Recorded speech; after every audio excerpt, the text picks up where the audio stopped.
Okay. Hello. Today is an amazing day. Today is a beautiful day.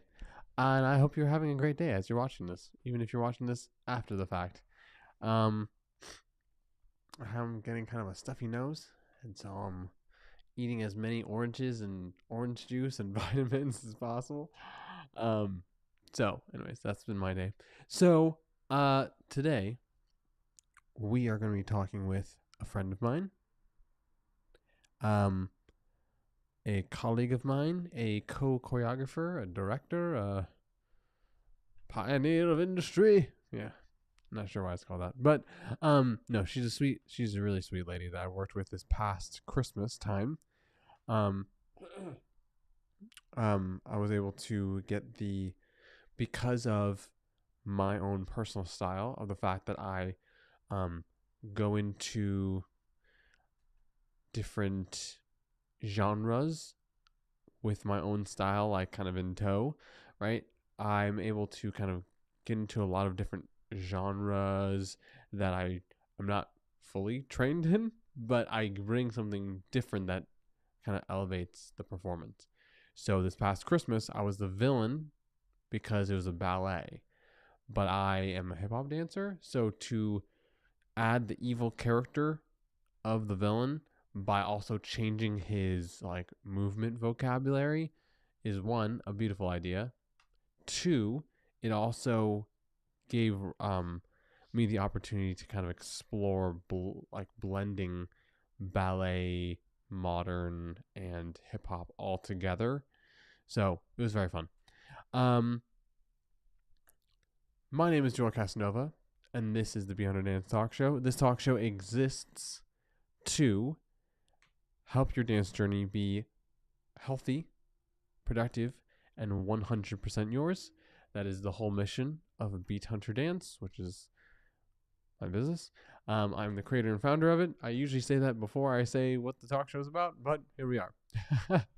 so, once again, every time you're thinking about someone else's story, consider the fact that everything they're doing is not scripted. Everything they're doing is just them living their life and them presenting a story that they had. And if you are impacted by it, if you get some kind of thought provoking train, if it provokes a train of thought in yourself, consider that like their whole life has been like leading up to this moment where you're hearing it. Yeah, it's not like a regular everyday thing. It's a very important thing. So, um, yeah, enjoy, and I hope you get something out of it. This is my friend Jessica Rockey. I wanted to talk about first who you are like as a person because you are Sure. Jessica before you're a dancer. So, what do you Yes. do with your life outside of dance? What do I do with my life? So I'm a mom. I have four kids. So ages 16 all the way down to 10. So that's pretty busy and full. Yeah, And, a house full of pets and a wonderful husband. So life is crazy and full all the time. got it. Yeah. So the taxi driver, are they homeschooled or are they public schooled? No, so I homeschooled them when they were younger, which was Mhm. amazing. I Yeah. loved it. We laid around in our pajamas and read books, and it was fabulous. And then they got smarter and they got more extroverted, and I was like, nope, I can't do this anymore. So they're in Yeah, school got now. it. Yeah. Okay, okay, cool. Yeah, so I That's good. still have to go pick them up and all that, but we've got one driver now. So that's kind of a game changer, Yeah, So, yeah, yeah. But still busy and great. And I love being home. I'm a homebody, so I'm always finding things to do here. yeah. Yeah. And okay, so then what do you do with dance currently? Well, currently with dance, I guess somehow I'm the director of worship dance at KPC, Kempsville Yeah. Presbyterian. Hmm. So we try to incorporate dance and movement into one of their worship services 1 month or 1 week out of the month. So that's Oh, kind okay. of what I'm doing on a regular basis with that. And then working on kind of annual productions with Kempsville Presbyterian as the kind of hub of things and working with other churches, other dance companies to bring stuff together there. So that's currently where my head is with things. Okay. I definitely want to dive into that. But Sure. if we could like kind of roll it back, um what when were you introduced to dance? Like what are your earliest memories of dance? Yeah, so I was introduced very early age, probably right before I turned 3. Okay. Yeah. So I've grown up here in Norfolk, Virginia Beach area, and it was one of those um, dance schools, tap, jazz, ballet, do it all, within an hour time frame. Hmm. Not really great technique, but such a wonderful family community. And I danced there. My mom danced there, and my grandma danced there. So it was a family affair, and I started when I was about 3. And then all my siblings danced there also. Jeez. So I don't have a lot of memories before dance, honestly. It's been a part of my life Oh, forever.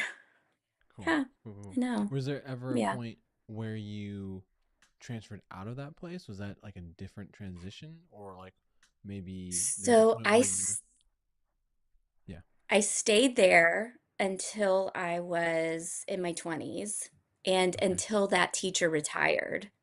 And Oh. Miss Eva Mae Morris Dance Studios, and she was actually, it was such an integral part of my growing up. She was my matron of honor at my wedding. It was just a Oh. lifelong, Yeah. community. But I did, at the age of 6, find a different studio that I went to in addition. And that's where I got more technique, more training, that sort of thing. So I went to one studio for the family community aspect and then Hmm. another studio for some of the training and that sort of thing. Got it. And danced there for many years. Yeah, And so did you? And so you did both of those up into your 20s, or? I did. Well, um, yeah, so the second studio was with Gail Barnes and it was called Tattercoats. It was a children's ballet company. And I danced there into my teens. So a Okay. very long time. Yeah. Got Yeah. it. Got it. Did you? Was this all in Virginia? Yeah. Okay. Yeah. So Norfolk was Eva Mae Morris and went there forever. And then Virginia Beach was Tattercoats and Gail Barnes. And then that's kind of segued into how I know Joan Wilson. Oh. Um, Yeah. who Tell me about that. How did? subbed for Yeah. who yeah, so I met Miss Joan. She knew Gail Barnes Right. because she was a believer in this area that just happened to do children's ballet and dance. So it was kind of the Hmm. Christian church world meets the dance world. And I believe Miss Jones substitute taught for Gail, and that's how I met Joan. Um, and then when Joan Wilson was the choreographer for The Man Called Jesus, the passion play that was in this area, Hmm. she came to Gale and asked to audition some students for their Got it. passion play. Got it. So it's, yeah, a big melting pot of dance instructors, different churches, different studios, all blended together. Can you give just a brief for people who don't know, just a brief, Sure. very flyby of what the man called Jesus is? Because I like to know like when you first involved, and then did you Oh stay with gosh. Joan the whole time, or did you? Yeah, Yeah. yeah, it's kind of hodgepodge, but Yeah. so The Man Called Jesus was a passion play telling the story, of Jesus through song, dance, theater, and it was in the Hampton Roads area. That's where they started it and did it for, oh gosh, don't hold me to this, but like 20, 30 years, right? Yeah. Um, and so we did it all around this area. So Joan Wilson, who I believe attended Kempsville Presbyterian Church and had a dance ministry there. she stepped into the role as the choreographer for that passion play. And this was the hub for that. And they performed it every Easter here in Hampton Roads. But they also sent out teams worldwide to train other churches, communities all over Got the world to do the same play in their language and dance and all of that. got it. Yeah, because it Yeah. seems like the again, like you said, the dance world and the church world kind of meeting. Like it's like the man. If you talk about those two worlds meeting, like the man called Jesus is always comes up no matter what area you're at. I was like, everyone knows about this. So, um, Yeah. do you guys rehearse in KPC? Is that why Joan Um, was the choreographer, or maybe? oh gosh, I should know this answer. So yeah, I think it started out of KPC. Okay. And Robert Klein, and I believe Greg Deal was another person that played Jesus for a few years, and then Robert Klein took over as that role. And I think they attended KPC. So it was kind of the hub, the first church that kind of started it, but Yeah. then other churches came in and did it. Um, so yeah, the first year that I did it, I was probably 9 years old, um, and came in and auditioned, and I was a little angel, and the role of an angel, Yeah. and the rehearsals and the Yeah. performance that year were at KPC. Okay. So Got it. Got it. yeah.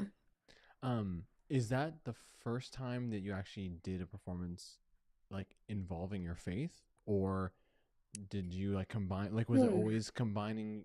Was your ugh, Yeah. was your faith always combined with dancing? And if not, when you did combine it, how did that like Okay. change and shape your faith? Yeah, so that was the first time, I believe, that it was a faith-based sort of thing. And Okay. it just seemed seamless, I think, because Tattercoats with Gail Barnes, she it I don't think it was necessarily a Christian dance company, but she spoke of her faith a lot, and it was a part of our community there. Yeah. But it wasn't in the performance aspect, so necessarily. So joining Joan Wilson for The Man Called Jesus, that was the first step into like faith-based production. Mm, Yeah. And I did that at the age of 9. And then I don't know what happened. It was just a one-time sort of thing. And then I didn't return to The Man Called Jesus until I was 16 and on my own. So there was a huge gap where I wasn't in the church world with dance. It was got just it. a first little step, introduction, you know, meeting people, and then did other things for a while. Got it. Did Yeah. Could you tell a difference between when you were doing it and performing it for faith-based production versus not? Or was it just like you were, this is just part of what you do, you dance at different places? Yeah, yeah, there was a difference in the purpose of it, I believe, when I started working with Joan, so at age 9, and then again when I jumped in when I was 16, there was a sense of like purpose, and we're telling this story that's so important to us as Mm, Christians. And so, yeah, it did have a different aspect of purpose, I think, for me. got it. So, um, family, community, studio, technique, studio, Joan Wilson. There's like a lot of Yes. moving parts.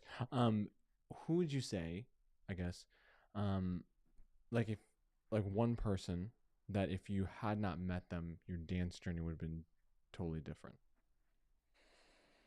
That's so hard. So picking one person, I know, Or gosh. maybe if there's multiple people, like how did they specifically change your Yeah. dance journey? Yeah. So, I mean, it's really those three ballet teachers that had such long-lasting integral parts in my dance journey, my personal journey. Um, and it's kind of stayed forever. I mean, um, Gail Barnes, I was close with until she passed away about 8 years ago. Same thing with my first dance teacher. Knew and loved her until she passed away. And so those were really important relationships that I look back and I can see how they all perfectly aligned and kind of gave me the story I have now. But certainly Joan Wilson was the one person that once I got involved with her at the age of 16, I kind of took on my own story of dance. It wasn't just, Oh, here's what I yeah. do as a kid or here's what I do with my family. It was, oh, I love what you do and how can I shadow you? How can I help? That's when that began. So if I had to pick a top one, it would be her. Yeah. So now she was at that moment like the head of the dance ministry at KPC, and you're 16, and so you Yes. did that up until I what? did that probably into my early 20s. Yeah, probably into my early 20s. So for several years, I danced in The Man Called Jesus. It went from probably a cast, I'm speaking maybe more dancers, not the whole cast, but um, probably it went from maybe 20 dancers to over 150 dancers Whoa. within a few years. So it Sheesh. grew in popularity. This was kind of in the, I'm aging myself, like late 90s, early 2000s. And Miss Joan, you would have never known she was overwhelmed because she just did it like a champ. Shouldered it, yeah. But I know, yeah. So, but it got very big to the point where it was hundreds of cast members, and we danced at the amphitheater, the Virginia Beach amphitheater. Just it kind of got really big, and Yeah. then it morphed over the years. And and so at one point I segued from the local productions, dancing in those every year, to traveling with Joan and teaching and instructing in other places. So that was Mm. kind of a next level that solidified our relationship and more purpose, I think, behind what we were doing. Yeah. So you were like almost literally shadowing her. In did you ever help like with like teaching or like choreographing or like kind of Yeah. corralling the Yeah. 100 plus dancers? Yeah. So in my kind of, I don't know, late teens, 17, 18, um, Joan was great at delegating. And so if I Mm. was a dancer in the play, she also would say, hey, how do you feel about being in charge of the children this year? That sort of thing. So I Okay. would Yeah. teach the children and do their choreography and that sort of thing. So I always just wanted to help because it was just fun and it was a great community and I loved doing it. And so that's probably how I got started in the teaching, side of things. Yeah. I think it's funny or it's amazing to see, but it's funny that like just being involved with something that you are passionate about, like if you have someone next to you that's passionate about what it is that you're doing, like they'll just volunteer help and Right. support. And it's like sometimes it's like, I'm super overwhelmed, I don't know what to do, and they're like, I'll help, and you're like, oh my gosh, like I didn't Oh, have to ask anyone or tell anyone, which is great that Joan's good at yes. delegating. That's a really hard skill. Yeah. But like the fact that people were willing to just do that makes sense why it became such like a bedrock in this area that Yeah. everyone was a part of it and it was traveling and growing. Yeah. Exactly. And I definitely wasn't the only one that was, jumping in and Mm. volunteering and stuff. There were a lot of people that jumped in and helped and were passionate about the project we were doing. I think I just stuck around for a really long time. Yeah. No, I mean, yeah, everyone has a different path. So Mhm.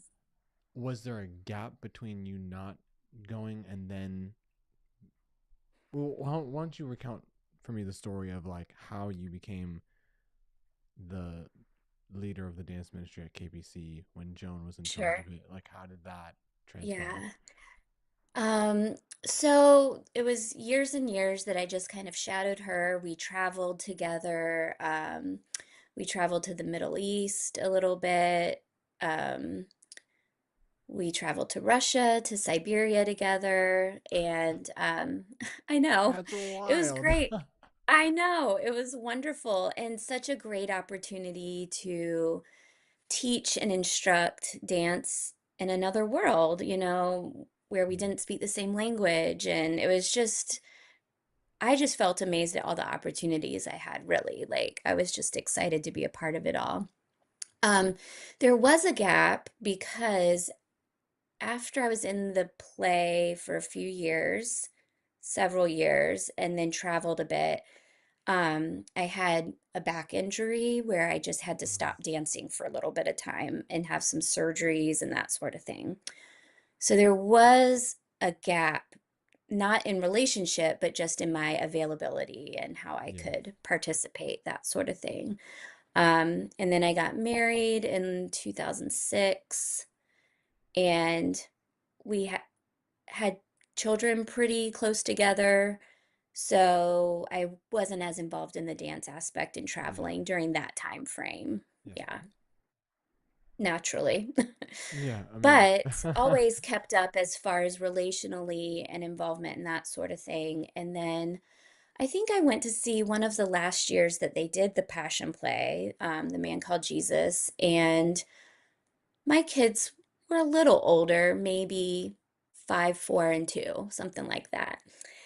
And I watched it, and I think Mr. Andre had actually choreographed one of those years that I went and watched, and I saw Miss Joan. I know, it's yeah, all it's all just, connected. yeah, It's it is. It's like a little big town around here, yeah. like Hampton Roads sort of thing. But Mhm. I ran into Miss Joan one of those years, and I was like, I'm ready to jump back in. Like, what do you Oh, need? What do you want to, do you need help? And so that's when things kind of started back up after I had had kids. Um, and I just wanted my kids to kind of be in that world of seeing mom do things that she was passionate about and letting them tag along and be a part of it, that sort of yeah. thing. Especially Yeah, being involved for so long and being involved as young as you were, it's like, hey, I can introduce my kids to this whole world. That makes a lot of sense. exactly. I really wanted that for them. So that was neat, stepping back into that. Yeah. And then, so you did she just was like, hey, I want you to take over, or was it just as simple as that because you guys already had a relationship, or was there Well, something that changed? Or we did already have a relationship, and I offered to help, and I said, whatever you need. yeah, And final words. she's Yeah, like, good. and right, and she was like, oh, I've been praying for this. Like, she had been praying for someone that would basically, I mean, in her mind, she was getting older and wanted to kind of pass the torch a little bit. Mm, Um, but it was more of a lengthy process. So she was like, absolutely, jump in and help. She and Wes, her husband, had David and I over to their house, and it was almost like a little more than we were expecting. Like, she was just like, "This is amazing. I've been praying for someone that would, you're just like, kind of what? step into my place." And I was like, "I've got 3 little kids. Like, Yeah. maybe I got into this too quickly." Mhm. So that was the year that she passed off the play to me. I'm trying to think Oh, if it was the last year they did it. And what it was was that out year, at by the way?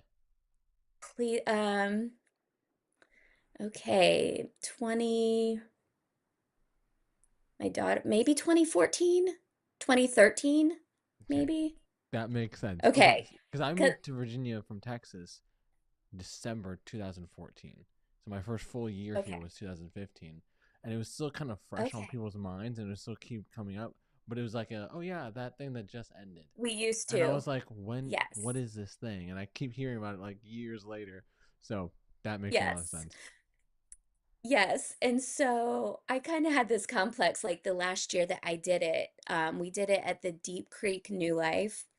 So it was a big production. It's way kind of, well, it doesn't matter where it is, but a big building, big production. And then that was the last year they did it, so I kinda had a complex, like, "Oh gosh, I killed it." Like, No. she passed she passed it off to me, and it was, like, the end of an era. Um, but for so many reasons it was because, the culture was changing and people weren't Mm, necessarily going to long 2-hour passion plays anymore, that sort of thing. yeah. So it naturally just kind of ended, but still the community was still there and vibrant as far as the relationships and there was always talk of like maybe what if we would do something else sort of Mhm. thing. So kind of put a pin in all of that for a couple years. Yeah. And then I'm trying to think. Yeah.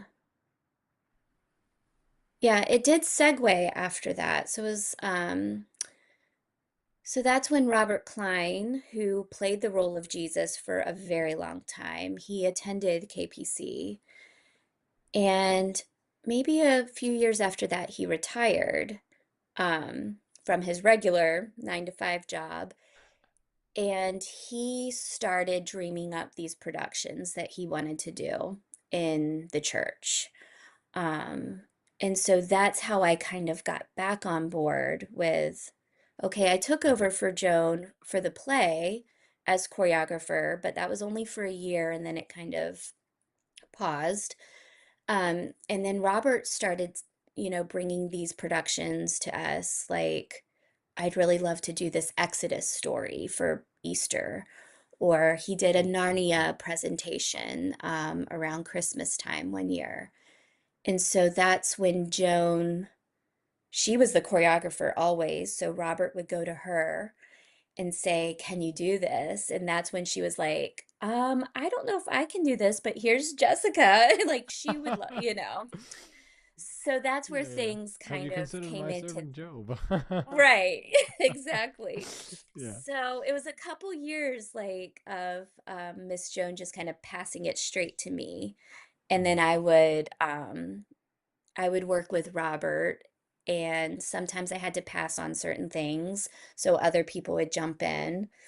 Um, and then finally, I guess it was about a year and a half ago, I was dancing with her in one of the last pieces she choreographed at KPC for Christmas. And which is she just just, like a ja regular. yeah, It's not a just a production. regular, Worship piece. yeah, Okay. not a big production, just one dance, Okay. and it was a beautiful piece that we just did at their worship service. And she just let me know after that was done, she was like, "We need to meet. I think you know what this is about." And I was like, Uh, and she was like, I'm ready to like pass it all over to you and just you do what, you know, she, I don't, she's lived a very full life and she wants to have some time to travel with her husband and, Mm, do all the wonderful things that she's earned that time. So that's when I yeah. officially was like, okay, I'm in and, you know, I'll do whatever it takes. So I'm So passionate she, about it. so she was the choreographer for the productions as well as the lead worship leader for KPC, and Yes. so then she kind of passed the production side on to you, and while she was still doing the worship pieces, and then eventually she just gave both parts to you. But even though Yes. you guys haven't been doing too many productions. Exactly. Okay. Okay. Okay. Yeah. It's like she just Yeah. handed over all the possibilities to me. Yeah. It I mean, wasn't yeah. necessarily, here's what we're doing, but for the next time we do something, next time Robert dreams up this whatever he wants to do, like, Jess, you're the person. Got it. So, Which is kind of yeah, leads us to Follow the Star, the Christmas production. exactly. Okay. Yes. So, just for context, for anyone watching this, this is last December 2000. What is it? 2026, Tw 2025 December. 25, yeah. We did Follow the Star, which is. I want you to describe it because you were part of the whole. building process? Yeah, so Robert Klein had written this, he called it a ballet opera, which I don't think ballet operas necessarily exist except in Robert's mind. And so he had this story he wanted to tell through dance and music, live orchestra and choir. He wanted to do that at the church for Christmas. And he found all the music he wanted to do. He set the vision. He basically had the whole thing wrapped up in a pretty bow of here's what we want to do. Hmm. And he had us over at his house around Christmas of 2024 and just cast the vision and said, here's what I want to do. Who's on board? Who wants to do this? And I'm like, me, I love this idea, you know? So he did a beautiful job of just saying, here's the vision the Lord's given me, and here's what I want to do. And then he passed away unexpectedly just a month or two later. And so we felt like, oh my goodness, he was kind of going to spearhead this whole thing. Um, and then that happened, and so we just decided to run with it. Like he was so detailed and focused in how he cast the vision for us, and we Hmm. felt like we could just take it and run with it. So we did, and we plan to perform it in 2025. Got it. And so Yeah. at that point, I know Joan helped a little bit, but you're officially in charge of everything. Yes. Yes, and because Robert wasn't there, technically I got the role of choreographer and director because it was mostly dance, Mm. and so that was like it was funny, but I was excited to do it. Yeah, I think And it's then so. that's when, of course, I thought of you and was like, oh my Yeah. gosh, I need to ask you to be a part of this. Yeah. So, Do you yeah. know the Phillips, Tiffany Phillips and Ken Phillips, her father? I don't know. She Maybe I would goes. know the face. Yeah, but she goes to Albert's class. Anyways, I drive. Yes, Yeah, Ken yes. to stretching class with Albert on Wednesday mornings, and so he still refers to me as King Herod. So he'll like make those references. Yes. So I guess I make a very good villain, I suppose. But You were great. You were great. And it was so much fun to work together because I knew you and we had kind of sort of worked-ish in the same circles before, yeah, but when we were doing one of the read-throughs at the very beginning, Mark Haswell was like, I know this.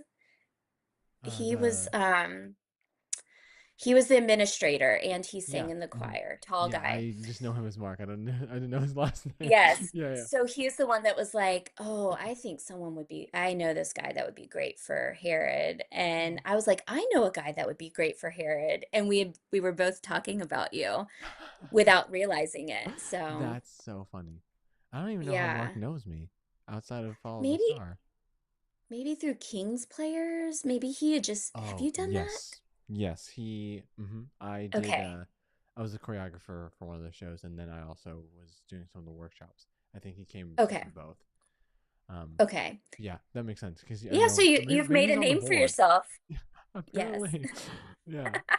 I mean, so what I think is fascinating about everything you've told me so far is that it's like this helper, supportive, like carrying the baton role Yeah. that throughout your life you've kind of like kept things going, and I think that's beautiful. Like it's so cool. Yeah. Yeah, and I think looking back, it's more because I received so much from those people in my life that Mm, paved the way. And it was such a beautiful dance journey story all along for me that I really benefited from. So it just made total sense. Like, oh, that's what I want to do. I want to be that for other people, yeah. hopefully. Which is super cool because especially in the dance world when you're considering the people involved and like everyone's dance journey, like no one is a passive just participant. Like no one is just like a Hmm. passive observer on the outside. Like the Right. kid who saw the man called Jesus at KPC is now dancing today because they're like, oh, I want to do that. Do you know what I'm saying? Like I Exactly. don't know who they Yes. are or what their name is, if it's a guy or a girl, whatever, it doesn't Right. matter. It's like Right. someone was impacted or like someone's like, oh man, like I gave my life to Jesus that day. And you're like, Oh, Yeah. wow, that's like part of your journey. Like you were somewhere, and now your journey took a took a left or right at this intersection, just because Yes. of something that you're like, hey, I Yeah, just want to help, and you're exactly. like, wow, you know. So, Yes. Yeah, so, exactly. so you're involved. You're in that position now officially. I guess what just to kind of wrap everything up, what is something that you would, Mm-hmm. I guess, what do you wish to have? What impact did you want to have now that you're in this role as Yeah. the leader instead of just helping? Like you are kind of making decisions to some extent. I mean, not to some extent. Yeah. You're in charge, Yeah. just like Joan was at that point. You know, it's like Right. Okay. it's no longer like I'm helping. Like other people are helping you now. Like what kind of impact do you want to have? Right. Also, what would you like to learn from more if there's something that you feel like you need to learn? Yeah. So I guess the first thing is I still feel like I'm learning from the people around me. Joan is great about trying to step back and let me do my thing, Yeah. but she's ready to jump in and help anytime, sort of thing. So, I feel like the roles are kind of reversed. That's beautiful.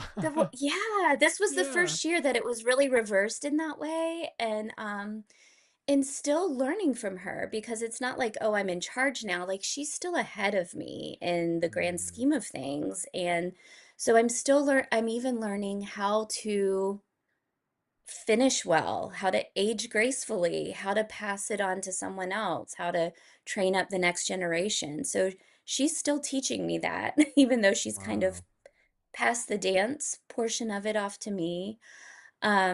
But I'm so passionate about bringing in the arts community together. Um, just having grown up in that world and, you know, just I guess having a new culture in the church of what the world of arts looks like. Not so, um, not so isolated, maybe, just Mm, really bringing people from other studios, bringing people from other backgrounds, all of that sort of thing, because I believe there's a lot of power in the unity and in the collective strengths from each place that's being represented. So I think we did that really well in Follow the Star. Um, it was a very diverse cast as far as mm, age, ability, race, background, and I would love to do more of that in in the church setting, I guess. very cool. Yeah. And I feel Yeah. like even probably right before, but specifically like 2020 and on, it seemed like there's this new era of like I call it new media, like new media creators, Right. like people who are like creating value based things and like connecting directly from like the creator to the consumer instead of having to go Yes. through all these hoops and have like gatekeepers Hmm. deciding all these things. Like I can make a piece and I can connect to it. I mean, even I can like grow a social media following, just a very Yeah. basic version of that. It's like people just follow me because I put dance videos on Instagram, Yes. whatever. And so it's like I feel like there's this new wave of like, again, the man called Jesus was like always in my ear when I moved here, and then also like there's Yeah. this like kind of reminiscent like theater world that it's like, oh man, Hmm. we used to have theater productions all the time at these places and doing these things, and like it had just ended as I came in, like I moved here, Yeah. so now like I feel like everything is kind of resurging, and like I have Hmm. ideas, my brother has ideas, I know other people like Yeah. filmmakers and actors and directors and writers and all these people are kind of like, hey, we should do this again. And like there's this kind of like Yeah. anticipation of like, and so then you, Hmm. I really think you're gonna be a big no. I mean, I can't, I don't know. This is just me speculating, but like I think You you're sure? gonna be a part of it because of the experience and the things that you know and the way you've Yeah. been able to like again carry the baton. It's like there's like a little lull and now it's kind of coming There back, and so was. everyone who's willing to Yeah. help, everyone who's willing to carry it forward, it's kind of like I guess we're doing Absolutely. this, you know. So I'm really it's a excited beautiful thing. about it. Yeah, and it's been very organic and like Yeah. you said, just cutting out the middleman of all these things. Like Yeah. we can do this without all of the restrictions and all the boxes that we used to be told. You Yes. have to check the boxes or be in this box, and we don't have to do that. Yeah, can make it because happen. yeah, and because everything's so much more accessible now in Yeah, all the different mediums, you don't have to even consider what box you fit into. It's right. really more Yeah. self-imposed. It's like, oh, I want to Yes, create that's this true. production of Narnia or whatever here at this church because this is the space and they have us, so we're doing it. And you're like, Yes. okay, like we're doing it. Like there's no like, do we have permission? What's going on? Like who do we need to Right. pay off to let us have it? It's like no, we're just doing this because we're doing it. So Right. again, the organic nature really makes it beautiful. It does. Yeah. Yeah. And we did just have a post-production meeting for Follow the Star. Okay. And there's definitely a future for that ahead of time. So, Cool. Very a cool. little hint to spread the word. So, if you're You watching this, know, we want you, Uncle Sam, to be part yes, of we Follow the want we Star. want people to audition and Yeah. be a part of it because there's such a beautiful body of artists and believers, in this area, and we just really want to come together Yeah. and put on some not cheesy Christian performances. Gasp. Yeah. No, I I think love it. that was one of the things somebody said to us after the show, like, wow, that wasn't cheesy. And we were all like, that's one of the best compliments. Yes. Yes. Christian media is making a comeback. Yeah, yeah. Yeah. No, I love it. Well, hey, thank you so much for sharing your dance journey. I really appreciate You your are time. welcome. Yeah. I love what you're doing. This is Yeah. awesome. Thank you for having me. Yeah, of course. She is actually the sweetest. Like actually.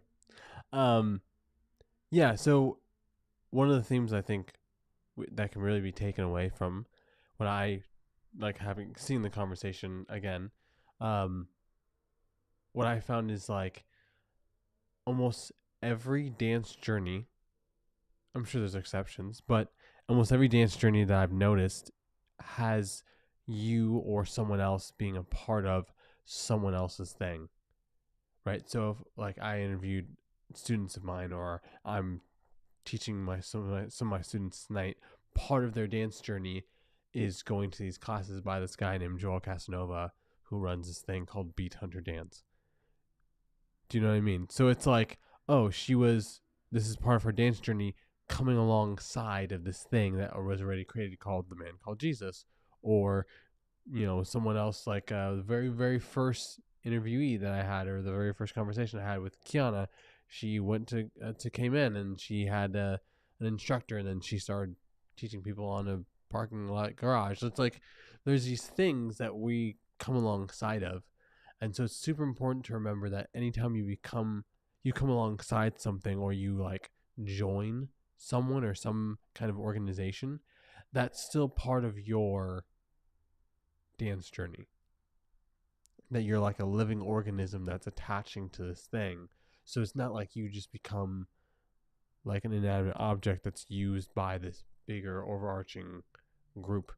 Like you are growing, you are thriving, you are adding, you are cleaning, you are subtracting, you dividing, multiplying, all the orders of operation. Like there's these things that you contribute and that you gain from being part of something that's bigger than yourself, which is fascinating. So check me out, beathunterdance.com, or beathunter at beathunterdance on Instagram. Um, like I said, Monday, there's going to be things coming your way. Specifically, the POV curriculum, an ebook that I'm writing that's going towards um, that helps your dance journey in a very specific way. That it's the direction of your dance journey, the relationships in your dance journey, and the sustainability of that dance journey. So, I'm going to be editing that this week and the next coming weeks, and when it comes up, I'll let you know. Until then, know that it's coming. It is coming. Also working on things for Dance Nest, also connecting with other people. It's going to be a good year. I'm super excited. And then Monday, you'll have me again. I'll have something for you to chew on mentally. And here is the information for Hip Hop Musicality once again. That's happening Monday. I'll see you. Have a good week.